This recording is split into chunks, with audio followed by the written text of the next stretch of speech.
Hola a todos, mi nombre es Ricardo Valdés, y lo que voy a contarles ocurrió en la ciudad de Chicago, en el año 2017. No es una historia de fantasmas típica con sábanas y cadena, sino una de terror moderno, tecnológico y absolutamente asombroso. Es la historia de cómo la aplicación de mensajería instantánea más popular del mundo se convirtió en mi portal personal hacia la locura, o quizás hacia algo mucho peor. Mi esposa, Elisa, había fallecido 3 meses antes en un terrible accidente automovilístico en la Interestatal 55. La pérdida fue un golpe brutal, de esos que te roban el aliento y la capacidad de sentir cualquier cosa que no sea un dolor sordo y constante. Intentaba reconstruir mi vida fragmentada, luchando contra el vacío de nuestro apartamento que olía levemente a su perfume favorito. Entonces, una tarde de noviembre, mientras intentaba borrar sus contactos antiguos, mi teléfono vibró. Una notificación de WhatsApp. El remitente era el número de Eliza. Pensé que era un error del sistema, una broma de muy mal gusto o un fallo en la base de datos de la compañía telefónica. Abrí el mensaje con manos temblorosas, esperando ver el nombre de algún técnico o un aviso genérico. En su lugar, encontré una frase corta que solo ella usaría. Una clave de nuestro pasado que me heló la sangre. Si alguien hubiera clonado la línea, jamás habría tenido acceso a esa intimidad. Comencé a recibir mensajes de texto y notas de voz que describían lugares específicos de nuestra casa, secretos que habíamos enterrado y sentimientos que solo compartíamos en la oscuridad de nuestra habitación. Lo imposible había cruzado la línea y ahora se manifestaba en una pantalla de 5 pulgadas. Elisa y yo nos conocimos en la universidad. Fuimos de esas parejas destinadas que se comprenden con una sola mirada, que construyen un universo privado de códigos y complicidades. Cuando ella se fue, ese universo implosionó, dejándome varado en una realidad monocromática y fría. Después del funeral, no pude tocar sus pertenencias, especialmente el pequeño nicho digital que habíamos creado. Su número de teléfono seguía activo, no por necesidad, sino como un monumento silencioso a nuestra conexión. Era un ancla, aunque estuviera hundida en el océano de mi dolor. Al principio, cuando llegó el primer mensaje, mi reacción fue la racional. Llamé a la compañía telefónica. Pasé horas hablando con operadores y supervisores que me aseguraron una y otra vez que la línea había sido dada de baja, el chip físico destruido y el número puesto en cuarentena, inactivo. Incluso un amigo mío que trabajaba en una empresa de seguridad de redes me ayudó a investigar. Accedió a los registros, verificó los servidores de WhatsApp y confirmó lo que la lógica dictaba. Ese número no podía estar conectado a Internet. Era un fantasma digital en el limbo técnico. Pero mi teléfono vibraba y el nombre de Eliza aparecía en verde, con su foto de perfil sonriendo. Una imagen que habíamos tomado en la playa de Tulum hacía años. La tecnología gritaba imposibilidad, pero mis ojos me mostraban la verdad ineludible. Algo o alguien estaba usando su identidad digital para comunicarse. La rutina se instaló, una horrible y silenciosa danza con lo inexplicable. Yo vivía en constante estado de alerta, con el teléfono siempre cerca, el brillo de la pantalla ajustado al mínimo, esperando el próximo zumbido que anunciaría la presencia de mi esposa muerta. El miedo ya no era a lo desconocido, sino a la familiaridad de su saludo. Los primeros mensajes eran gentiles, casi nostálgicos. Recuerdo uno que decía: «Aún tienes la manta azul en el sofá, ¿verdad? La que huele a palomitas». Y a ti, Anne, era cierto. La manta estaba allí, plegada. Nadie más que yo la había tocado desde su partida. La verificación de esos detalles íntimos me drenaba la fuerza, reemplazando la incredulidad inicial por un terror existencial. Si no era un truco, ¿qué era? ¿Y desde dónde me estaba escribiendo? Decidí no responder al principio. La idea de teclear una respuesta, de iniciar una conversación con lo que sea que estuviera detrás de esa cuenta, me parecía una traición a su memoria, o un camino directo al manicomio. Pero la entidad al otro lado no necesitaba mi participación. Continuaba enviando monólogos textuales sobre cosas que yo hacía en ese preciso instante. «Estás tomando café muy negro hoy, mi amor. Deberías añadir azúcar». Llegó un martes por la mañana. Yo estaba solo, de pie en la cocina de mi apartamento en el piso 12.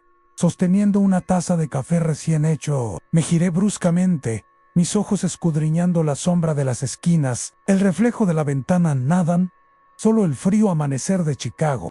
A medida que las semanas pasaban, el tono de los mensajes cambió. Se volvieron más urgentes, más desesperados. Ya no eran detalles nostálgicos, sino advertencias extrañas sobre objetos que no debía mover o lugares de la casa que no debía visitar después de la medianoche. Le pedí ayuda a la policía, por supuesto, pero se rieron y me aconsejaron buscar terapia para el duelo.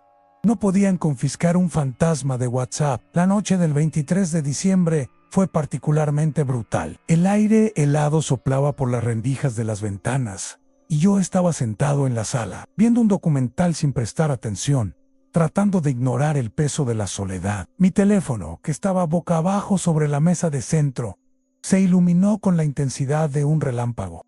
Era un mensaje largo que tardó unos segundos en cargarse por completo. Elisa escribía sobre el dolor que sentía, no por el accidente, sino por la soledad en la que se encontraba ahora. Describía una oscuridad perpetua y la frustración de no poder cruzar completamente. Finalizó el mensaje con una súplica: Ricardo, necesito verte. De verdad, estoy cerca. Puedo sentirte. Mi respiración se cortó. Las lágrimas que no había llorado en meses finalmente inundaron mis ojos. Me levanté de golpe, sintiendo un escalofrío que no era del invierno. Estaba paralizado mirando la pantalla, esa pequeña ventana de luz que conectaba mi mundo con el de ella, o lo que quedara de ella. Mi corazón latía tan fuerte que podía oírlo en mis oídos. El siguiente mensaje apareció inmediatamente, haciendo que el teléfono vibrara con fuerza contra la madera de la mesa. Era una frase de solo 2 palabras: estoy aquí. Justo cuando mis ojos terminaron de leer esas palabras, un sonido seco y definitivo resonó a través del apartamento, rompiendo el silencio pesado. Era un golpe en la puerta principal, un simple y fuerte toc-toc.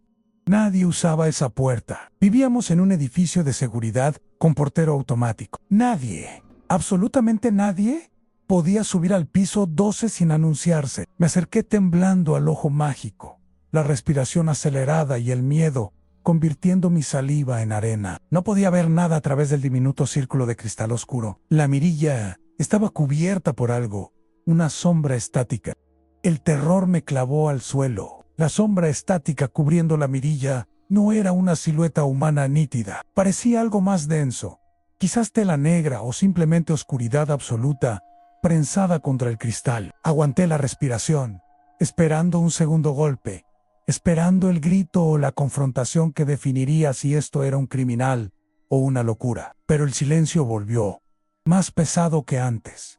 El único sonido audible era el zumbido eléctrico de las luces del pasillo que se filtraba bajo la pesada puerta de roble. Permanecí allí durante al menos 5 minutos, con el pulso martillando en mis sienes, debatiéndome entre huir hacia el fondo del apartamento y la irresistible necesidad de saber si realmente era Elisa, si de alguna manera inexplicable había logrado acercarse.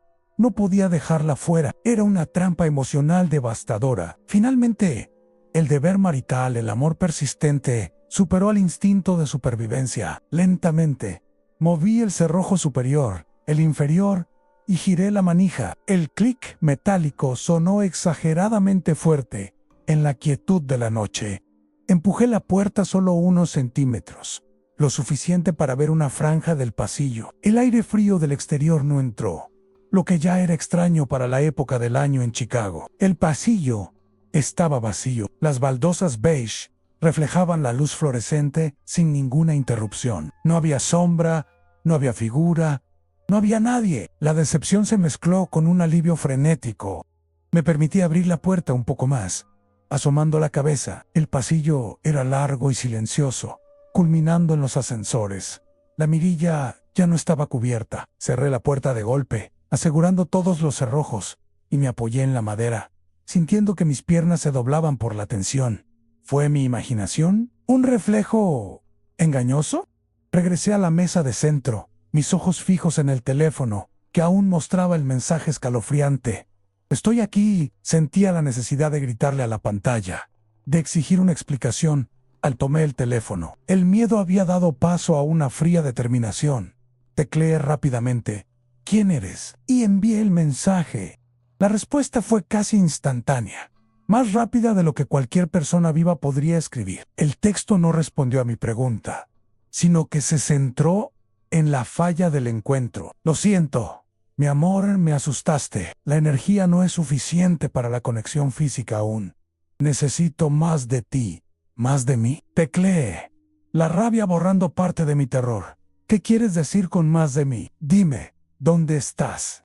Dime cómo estás haciendo esto. Silencio. El check de envío se quedó en un solo tic gris, lo que significaba que el mensaje había salido de mi teléfono, pero no había sido recibido por el destinatario. O al menos, no había sido procesado por el servidor de WhatsApp en ese momento. Esa noche, no dormí. Me senté en el sofá, abrazando la manta azul de palomitas, observando la pantalla, temiendo que el silencio se rompiera de nuevo.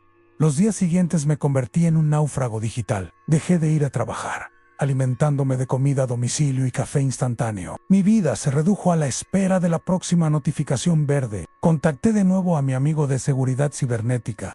Le conté sobre el golpe en la puerta y el último mensaje críptico. Él, un hombre de lógica inquebrantable, se quedó en silencio por un largo rato. Me sugirió que el miedo podría estar induciendo alucinaciones auditivas y táctiles. Pero la conversación de WhatsApp, la sintaxis, las referencias íntimas, eso era irrefutable.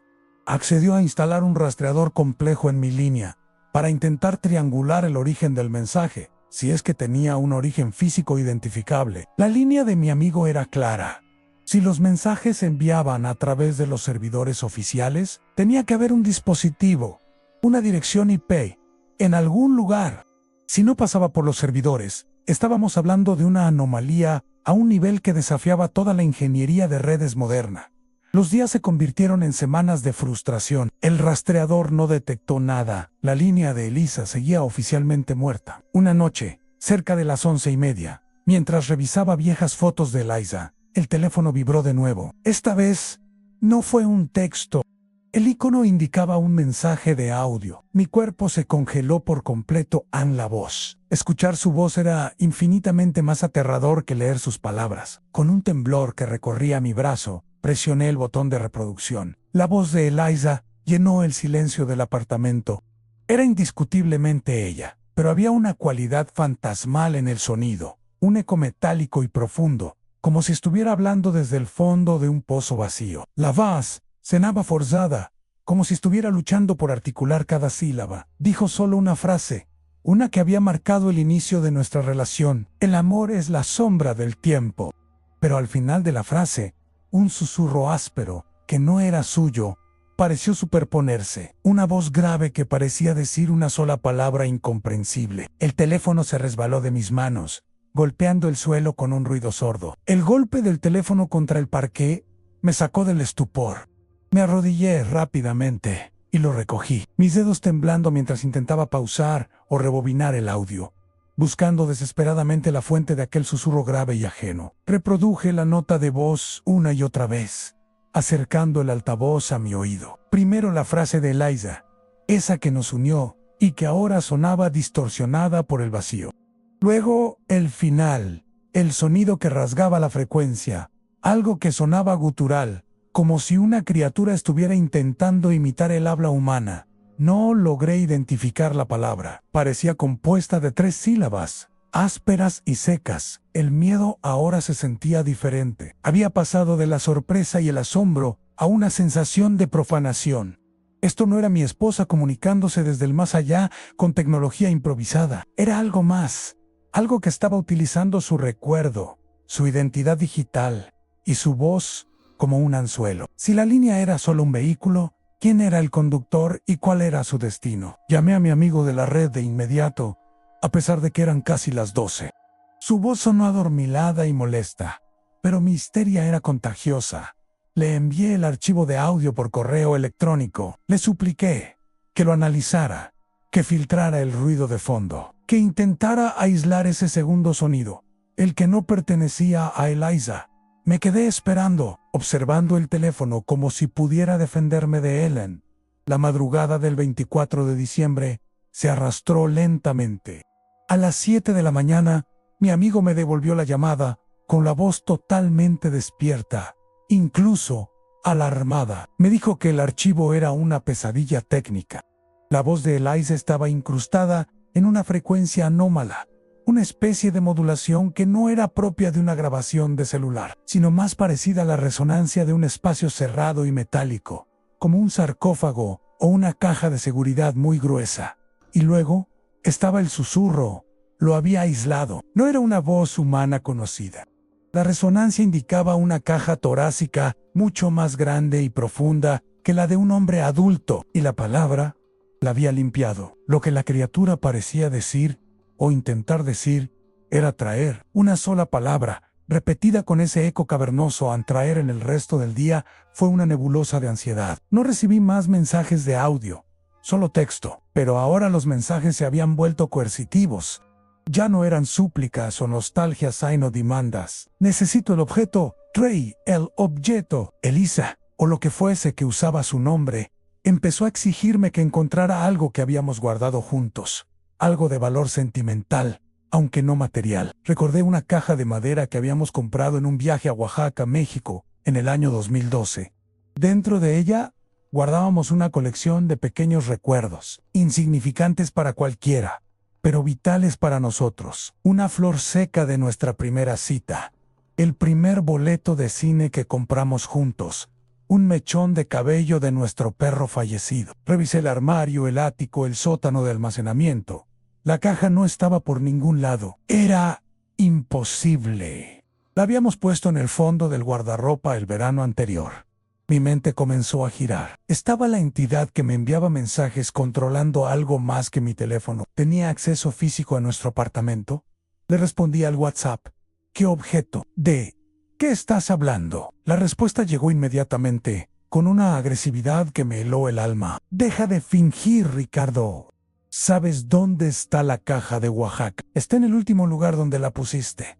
Y si no la traes pronto, vendré a buscarla. La amenaza ya no era un golpe en la puerta, era la promesa de una aparición, y el temor de que lo que viniera no fuera mi esposa, sino la cosa que había susurrado traer. Esa noche, decidí que no podía seguir solo. Conduje hasta un motel barato fuera de la ciudad, dejando mi teléfono en casa, cargando la batería en un estante de la cocina. Necesitaba un respiro, un momento de silencio para pensar, pero el silencio era ruidoso. Tan pronto como me instalé en la habitación del motel, la soledad me recordó el vacío. Saqué mi computadora portátil y me conecté a la red Wi-Fi del motel.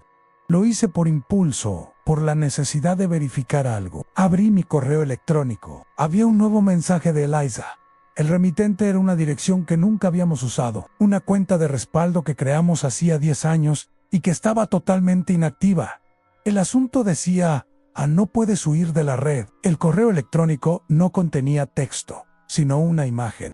Era una fotografía tomada dentro de mi apartamento, justo en el estante de la cocina donde había dejado mi teléfono cargando. La foto mostraba el cargador, el cable en espiral y la carcasa gris del aparato. Pero lo que me hizo jadear, lo que me heló la sangre hasta el punto de sentir un dolor punzante en el pecho, era el detalle en el reflejo de la pantalla del teléfono. La pantalla, negra y apagada, actuaba como un espejo distorsionado. En ese reflejo, difuso pero perceptible, se veía una figura alta y delgada, parada justo detrás del estante. La figura no tenía contornos definidos. No parecía llevar ropa. Era solo una silueta oscura, alargada, con lo que parecían ser extremidades desproporcionadamente largas. Lo más aterrador era que estaba inclinada sobre el teléfono, observándolo, como si estuviera esperando la oportunidad de tomarlo. El pánico me invadió con una fuerza física que me hizo tambalearme fuera de la silla del motel. La entidad no solo me había seguido a través de la red, usando un correo olvidado. Estaba físicamente en mi apartamento, observando mi teléfono, posiblemente esperando mi regreso. Y si estaba allí, ¿por qué no había tomado el teléfono?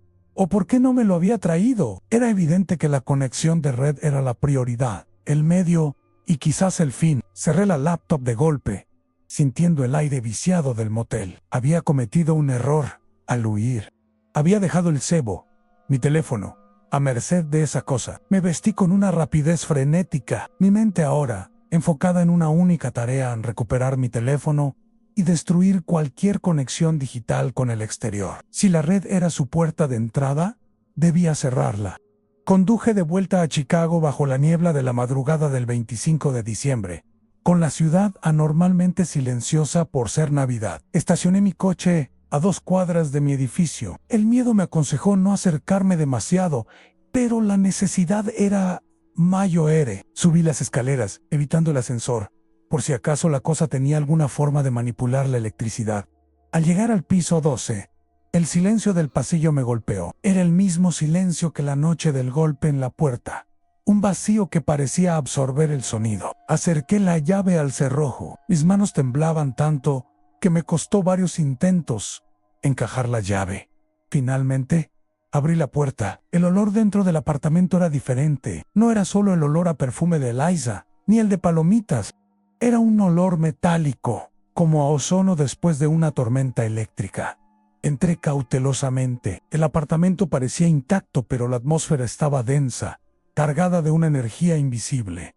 Me dirigí directamente a la cocina. El teléfono seguía en el estante, exactamente donde lo había dejado. Parecía inofensivo, un simple objeto inanimado. Lo tomé rápidamente y me dirigí al baño, la única habitación sin ventanas. Lo primero que hice fue quitar la tarjeta SIM y destrozarla con la punta de una tijera que encontré en el botiquín. Luego, saqué el chip de memoria y lo pisé hasta reducirlo a pequeños fragmentos. Estaba cortando la conexión física, el puente material. Justo cuando estaba por tomar el teléfono para golpearlo contra el lavamanos y destruirlo, la pantalla se encendió. No hubo vibración ni notificación, solo el brillo intenso en medio de la oscuridad. La aplicación de WhatsApp se abrió sola y un mensaje se estaba escribiendo en tiempo real, letra por letra, como si alguien lo estuviera tecleando a una velocidad sobrehumana. El mensaje decía: no puedes destruirme. La caja de Oaxaca es la llave.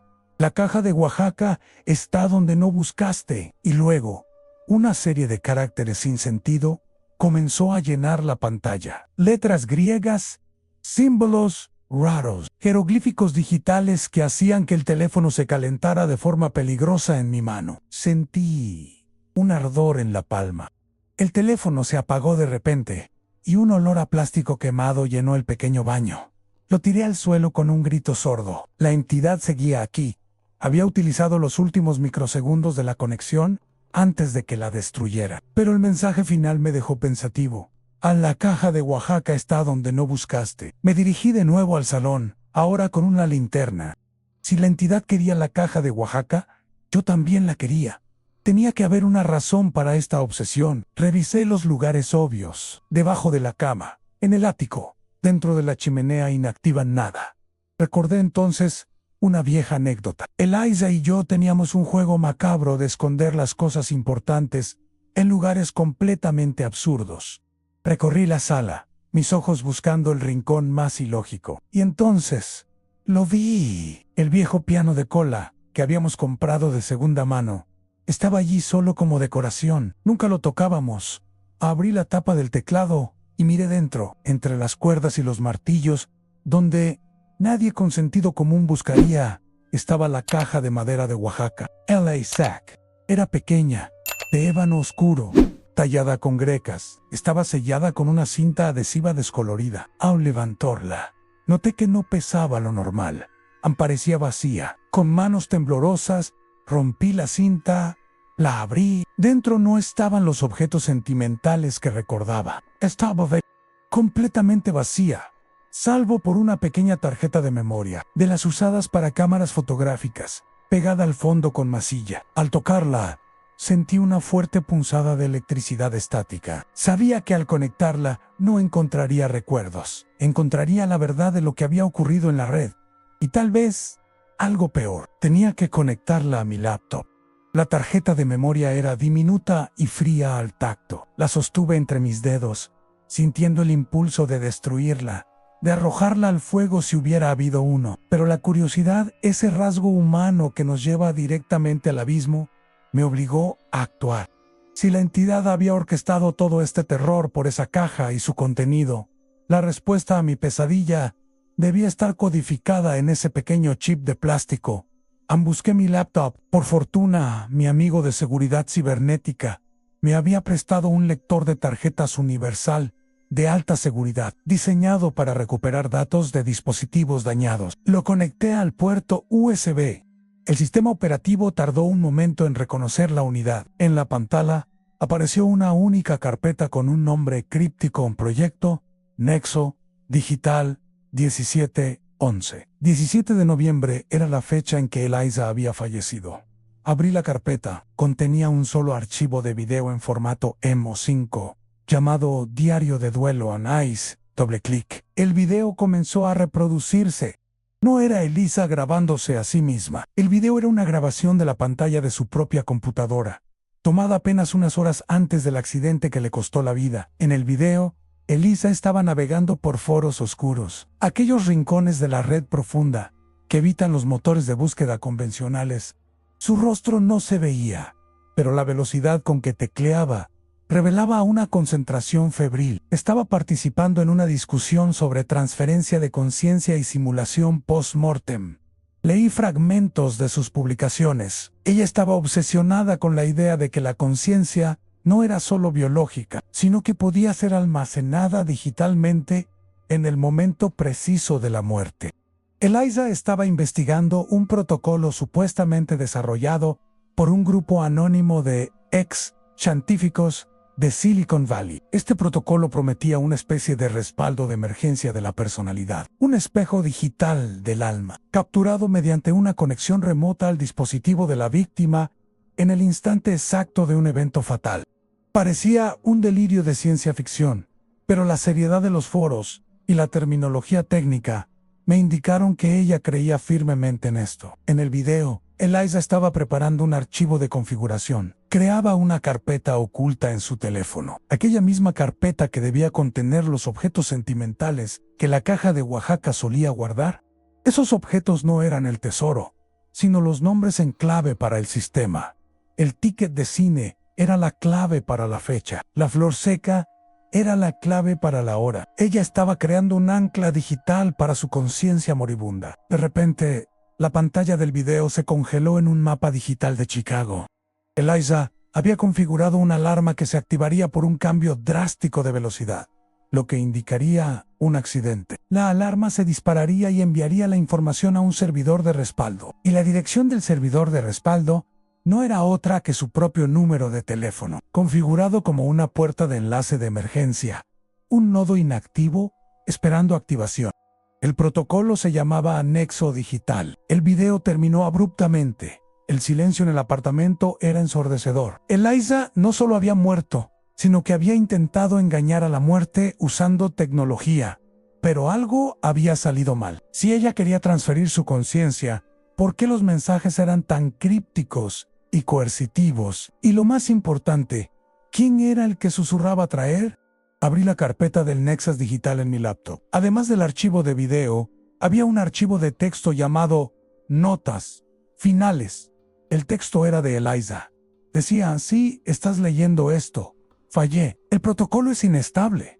No soy yo quien te habla, es la red. El vacío atrajo algo más al momento de la transferencia, algo que se está alimentando de los datos de mi personalidad. Es un parásito digital y necesita energía, Ricardo. A mucha energía. En ese momento, la luz del apartamento comenzó a parpadear con una intensidad alarmante. La laptop, a pesar de estar conectada a la corriente, emitió un sonido de batería baja y la pantalla se atenuó. Sentí un frío glacial extendiéndose desde el centro de la sala. No era mi esposa, era una entidad digital que se había incrustado en su número de teléfono y sabía dónde estaba y quería la energía. Me levanté para desconectar la laptop, pero ya era tarde. La pantalla se llenó de nuevo con el mismo patrón de caracteres ilegibles y símbolos que había visto en mi teléfono antes de que se quemara. Y de la nada, el sonido del piano de cola en el que había encontrado la caja resonó por el apartamento. No fue una melodía, Fue una única nota, grave y prolongada, como el gemido de una ballena. La tapa del piano se estaba abriendo lentamente por sí misma. El gemido del piano no era acústico. Sonaba amplificado, resonando no solo en el aire, sino también dentro de mi pecho. Era una manifestación física del terror digital. Retrocedí, tropezando con una silla, mientras mis ojos se fijaban en el piano en el rincón. La tapa se abrió por completo, revelando el interior de cuerdas tensas y martillos de fieltro. No había nadie cerca. El aparato se estaba moviendo por una fuerza invisible. Una energía que ahora estaba drenando la electricidad de mi hogar. La laptop parpadeaba moribunda. Los símbolos alienígenas brillaban débilmente. La advertencia de Eliza resonó en mi mente. Es un parásito digital. Y necesita energía. El parásito, al no poder acceder a mi línea muerta, estaba utilizando la infraestructura eléctrica del apartamento como un nuevo canal, quizás intentando una manifestación física más estable. Si necesitaba energía, tenía que desconectar todo. Me lancé hacia el interruptor principal en la pared del pasillo. Antes de que pudiera llegar, una línea de texto apareció en la laptop, rompiendo los símbolos confusos. No te necesito. La voz de Eliza, escrita, pero con un tono de mando que me heló la sangre. Dejé de correr. El miedo se transformó en una necesidad desesperada de confrontación. Me giré hacia la laptop. ¿Qué eres? ¿Qué le hiciste a Eliza? Escribí en el teclado, aunque sabía que era inútil. El ser respondía a través de la interfaz que le diera la gana, utilizando cualquier medio digital disponible. La respuesta fue una sobrecarga visual. La pantalla se llenó de imágenes fugaces, archivos corruptos del pasado de Eliza, fotos de su infancia, documentos universitarios, capturas de pantalla de conversaciones íntimas. Era un collage caótico de su vida, procesado a una velocidad que quemaba mi retina. Luego, el caos se detuvo y una única frase quedó estática: yo soy ella. ¿O lo seré? Solo dame la energía. Me di cuenta del juego. No quería un objeto. Quería mi adhesión, mi participación emocional. Necesitaba que yo le diera credibilidad, que alimentara su existencia con mi miedo y mi amor perdido. La caja de Oaxaca no contenía la llave, sino el mapa hacia la verdad. La verdad era que había un hueco en la red, un espacio inestable que había sido llenado por algo predatorio. Volví al piano.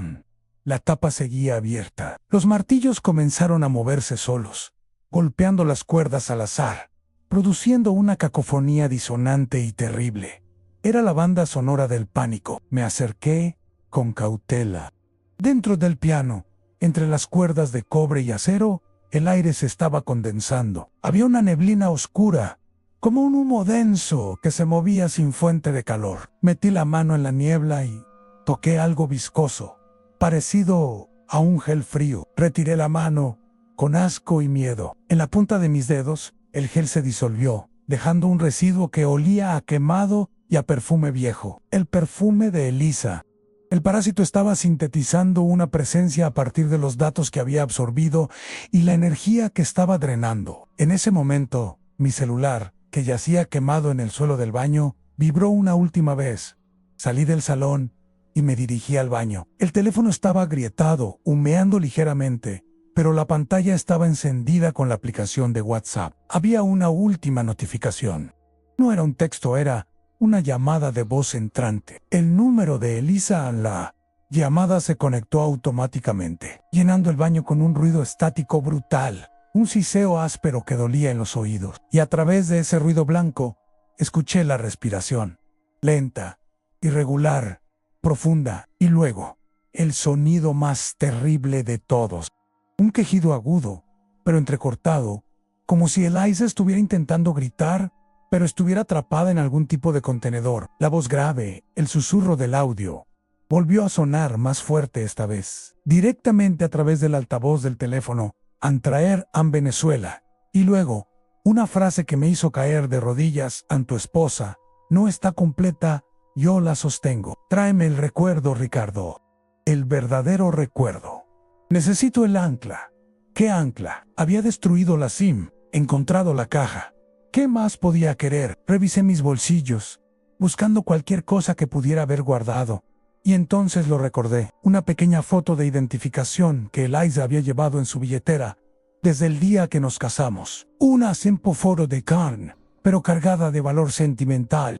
La saqué de mi bolsillo trasero. El parásito estaba buscando la última conexión emocional que pudiera usar para manifestarse completamente. En el altavoz del teléfono, el siseo aumentó a un grito. Sentí una punzada de dolor en el oído. Sabía que tenía que destruir la foto o dársela, pero la idea de darle poder me aterrorizaba. Me levanté, la foto en mi mano, justo cuando la puerta del baño se cerró de golpe por una corriente de aire inexistente. La luz se apagó, dejándome en la oscuridad total con la respiración entrecortada de Eliza al otro lado de la línea. El pequeño espacio del baño se convirtió en una trampa de eco para la estática de la llamada y la respiración angustiosa. En la oscuridad, la foto de Carmen de Eliza, que tenía en la mano, se sentía como una brasa. Era la última reliquia que el parásito digital podía usar como punto focal emocional. Se la destruya. Quizás cortaba la conexión. Si la entregaba, se manifestaría. La voz grave, el traer repetido, ahora sonaba impaciente y más cerca. Parecía venir de todas partes a la vez, resonando en el azulejo frío. Me di cuenta de que el ser ya no estaba confinado a la red. Había utilizado los datos de Eliza, la energía de mi hogar, y ahora se estaba manifestando en una especie de resonancia tridimensional. Tomé la decisión más difícil de mi vida. Necesitaba quemar ese recuerdo, pero no tenía fuego. El miedo me hizo actuar irracionalmente. Froté la foto contra el marco de la puerta del baño, intentando rasgarla. El papel era sorprendentemente resistente, endurecido por el tiempo y el laminado. Mientras luchaba con la foto, la respiración de Eliza en el teléfono se transformó en un gemido de dolor indescriptible. Y en un susurro débil, casi inaudible bajo el ruido blanco, escuché su verdadera voz, no la ecoica y vacía, sino la suya, genuina. Ricardo, por favor, no me dejes aquí. La frase fue seguida por el sonido de una fuerza apretando la garganta. Un crujido, aneso, me detuvo. El parásito estaba usando la esencia de Eliza como rehén. Si destruía la foto, la mataría por completo, liberando al parásito sin restricciones. El ser estaba forzándome a elegir entre mi propia vida y el último fragmento de conciencia de mi esposa. Me acerqué al teléfono que ardía levemente en el suelo. Lo levanté. La llamada seguía activa. Hice lo único que se me ocurrió. Hablé directamente al vacío. Si quieres la foto, ven por ella. Te la daré, pero quiero verla. Quiero ver a Eliza. No hubo un momento de silencio absoluto. La estática desapareció. Solo quedó la respiración difícil. La entidad estaba evaluando mi oferta. Finalmente, la voz grave regresó, más articulada y escalofriante que nunca bien al ancla principal. El piano.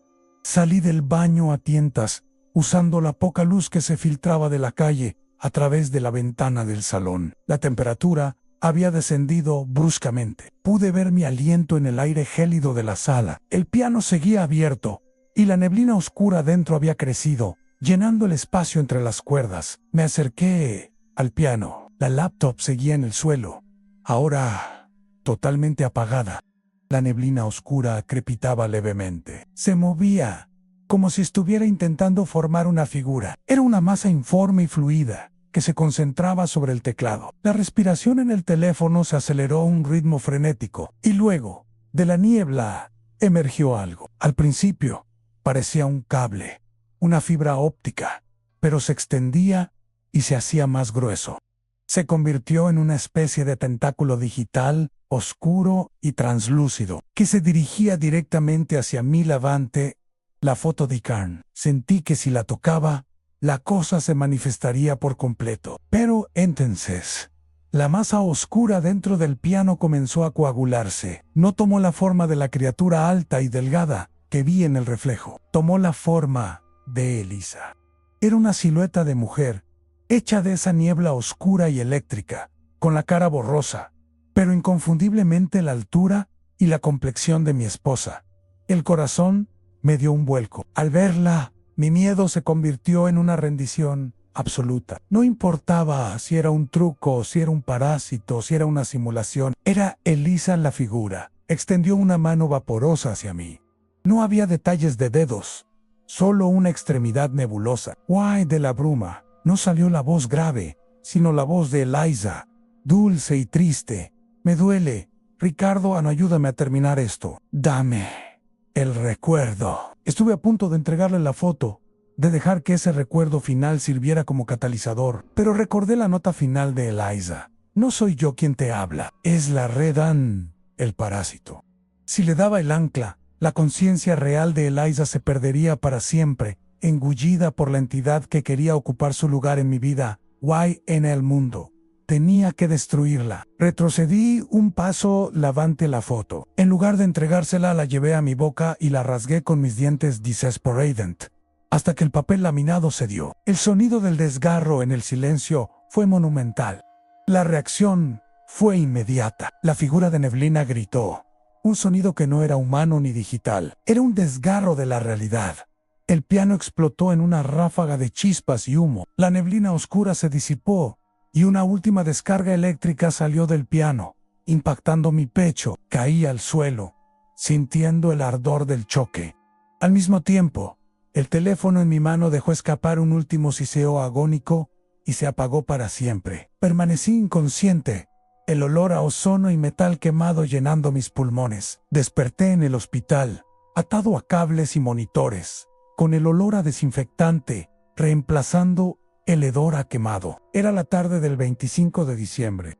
Los médicos hablaban de un cortocircuito masivo que había provocado la explosión de un aparato electrónico antiguo. Mi amigo, el experto en seguridad, estaba a mi lado. Él había llamado a los servicios de emergencia después de que no respondiera a sus llamadas matutinas.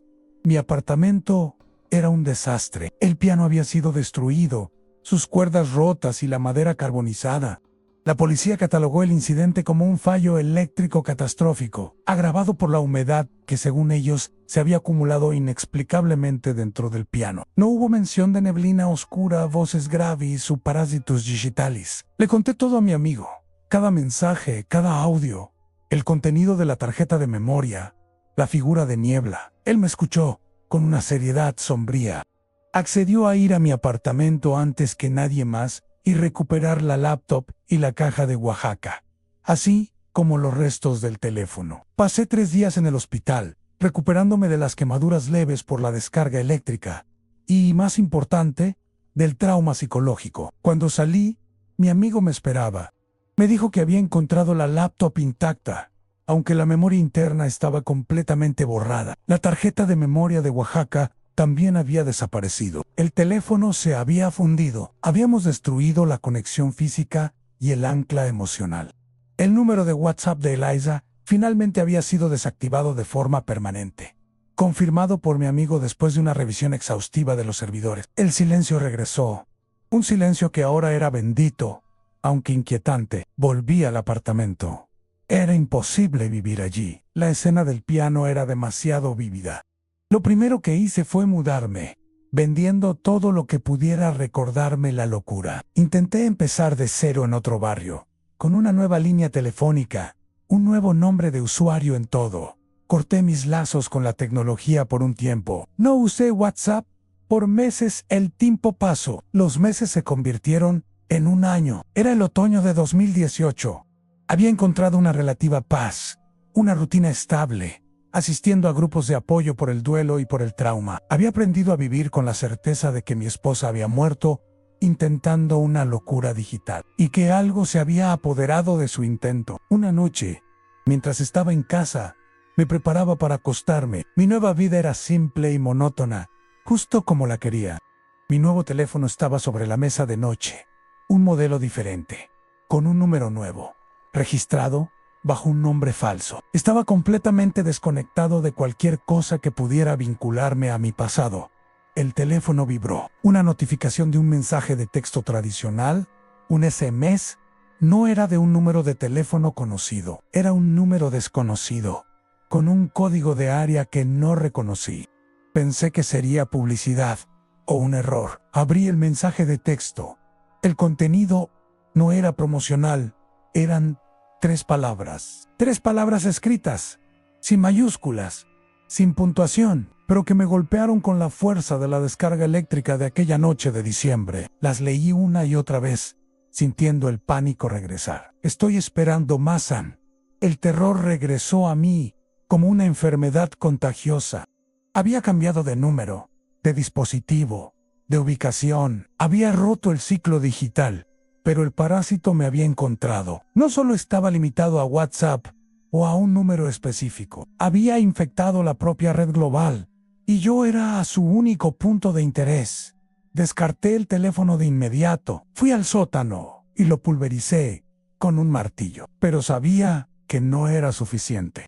Si había podido contactarme a través de un SMS anónimo, en una línea nueva, significaba que me había rastreado a través de algo más sutil. El único vínculo que quedaba era mi identidad bancaria, mi historial de navegación, o quizás algo que ni siquiera mi amigo experto en redes podría imaginar. A partir de ese día, me convertí en un fantasma digital. Dejé mi trabajo, cobré mi cuenta bancaria y pagué todo en efectivo. Dejé de usar internet por completo. Vivo en un estado constante de paranoia, sin un dispositivo que pueda rastrearme, pero sé que no he terminado. Esta mañana, en la cafetería, mientras pagaba mi desayuno con dinero en efectivo, la camarera me dio el cambio. Las monedas estaban un poco pegajosas. Aureka-jerles. Noté que en una moneda de 25 centavos, alguien había grabado algo, finamente, casi invisible al ojo, un único símbolo digital, un carácter griego que había visto en la pantalla de mi laptop antes de que se apagara. Y justo después, sentí una vibración, una muy leve, en el bolsillo de mi chaqueta, donde no tenía ningún dispositivo. Esta fue otra historia impactante de nuestro canal Relatos Prohibidos. La vida nos enseña que a veces la verdad se esconde en los lugares más oscuros, y que incluso el miedo puede revelar una lección. Cada relato que escuchas aquí está inspirado en hechos reales, en experiencias de personas que vivieron lo inexplicable y encontraron fuerza en medio del terror. Si esta historia te estremeció o te hizo reflexionar, cuéntanos en los comentarios, ¿qué habrías hecho tú en esta situación? Tu opinión nos importa. No olvides suscribirte y activar la campanita para no perderte nuestros próximos videos llenos de misterio, suspense y emociones intensas. Cada semana te esperamos con nuevas historias de secretos, traiciones, desapariciones y verdades que el tiempo intentó ocultar. Comparte este video con alguien que disfrute de los enigmas de la vida. Y recuerda, no todas las puertas deberían abrirse, pero algunas revelan lo que más necesitamos ver. Hasta el próximo video, si te atreves a escucharlo.